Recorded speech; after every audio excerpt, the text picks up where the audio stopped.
And it's a Monday after a win as we get to visit with Orange head coach Scott Shafer under somewhat more pleasant terms here. Shafe, the end of a 4-game losing streak comes Saturday in Winston-Salem, 30-7 against Wake Forest.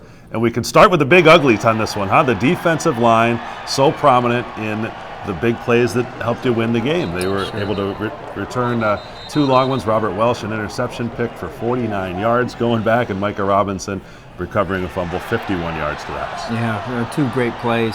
Let's not forget Brandon Reddish stripped the ball on the one, and Dyson Davis forced the interception on the other. So between, all those guys, from the secondary all the way up to those 2 guys that scored the touchdowns, just great team defense and great calls by Coach Bola as well. So Robert Welsh is named the ACC's Defensive Lineman of the Week this week, so he gets to be out in the clear.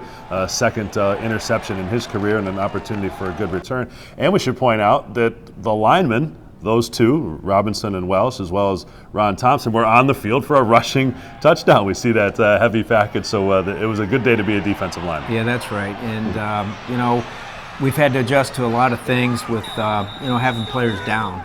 And if we have to pull them from the other side of the ball, we will. We've done that in the past. Darrell Eskridge playing wide receiver a year ago, a couple snaps when we were down wideouts.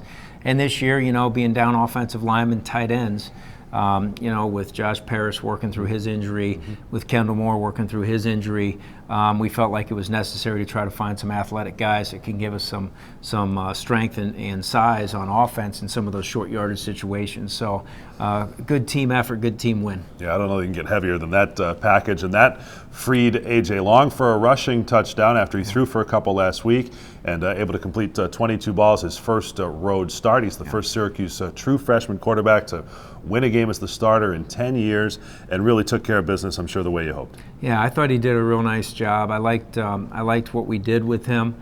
I felt like he executed the game plan extremely well, especially in the first half. I thought the diversity in the play calling with moving them in the pocket different ways was also really smart on our offensive staff's part. Congratulations to A.J. Long as the ACC's Rookie of the Week for this week. So when you win, those honors come to the individuals. Yeah, no doubt about it. It's just for us, we wanted to get to 1-0 in the second half of the season. That was our goal. The first half of the season, we knew we had a tough schedule. I had a chance to get back and watch the Notre Dame-Florida State game, and I know our kids did as well. So we've played some of the best in the country. So hopefully that'll pay off, pay great dividends here in the second half of the season. Any thoughts on that game? There were a lot of pros on that field. Notre Dame and Florida State was a little diversion here. Yeah, there were some great players on that field. It was a great game to watch. For me, I don't like to watch a ton of football because then I can't sleep, but I had to watch that one. And, I was pulling for, the best team to win, to be honest with you. And it probably doesn't hurt that the ACC came out victorious. That's right. And as it turns out, both teams probably still very much alive to be in the playoff hunt, maybe the game of the year so far in college football. Back to your team, you talked about this idea of improvising. You really had to do it on the offensive line. How much versatility are they showing? What are you asking of those guys, and how are they capable to plug holes and maybe play multiple positions if needed? Well, it's not easy, so hats off to Coach Adam. He's done a nice job, adjusting with the personnel movement that we've had and the whole offensive staff and trying to design different types of plays to exploit areas of the defense that we think we can exploit and also cover up some of the areas that maybe aren't as strong as we need them to be down the road.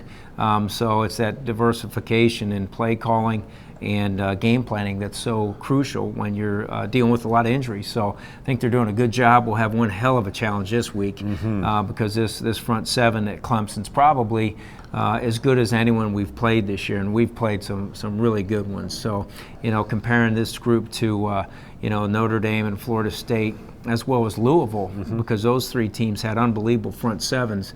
They're right in the mix to be the top one. So it'll be a great challenge for our kids, our coaches, and we'll all look forward to it. Well, let's go right into that Clemson front seven, and an All-American returning is not something you see very often in college football in these days. It's the beastly Vic Beasley, number 3. He's the league's leader in sacks, and I'm sure you can't miss him.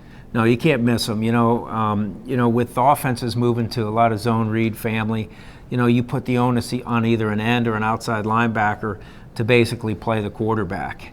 and you have a decision to make. Are you going to let him play the quarterback or let him dive down tight to play the dive? He's the only kid I've seen in years that actually plays both at times, where he takes away the dive part of it and then plants his foot and rallies to the quarterback for no gain or a TFL. One of the better athletes that we've seen in years. He's athletic enough to play probably anywhere on the field. I mean, I wouldn't lose sleep if I was coaching him and lining him up at wide receiver. I mean, he is that athletic.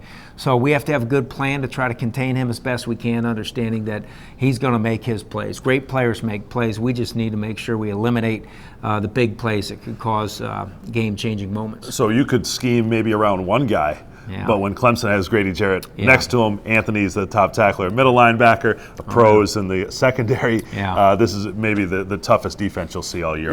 Yeah, you could definitely argue that. So it'll be, like I said, great challenge, but that's kind of what we live for as coaches and players. So it'll be a great opportunity for us. Go down to Death Valley, play in one of the most difficult environments in the country against one of the better teams in the country, and that's why we coach. That's why we play. That's right. Big challenge this week, Shafer. We appreciate the insight and wish you the best as you guys get back to work to find a way, huh? Thanks, Matt. Orange head coach Scott Shafer. Much more to come as we thank you for joining us this week on Cuse TV.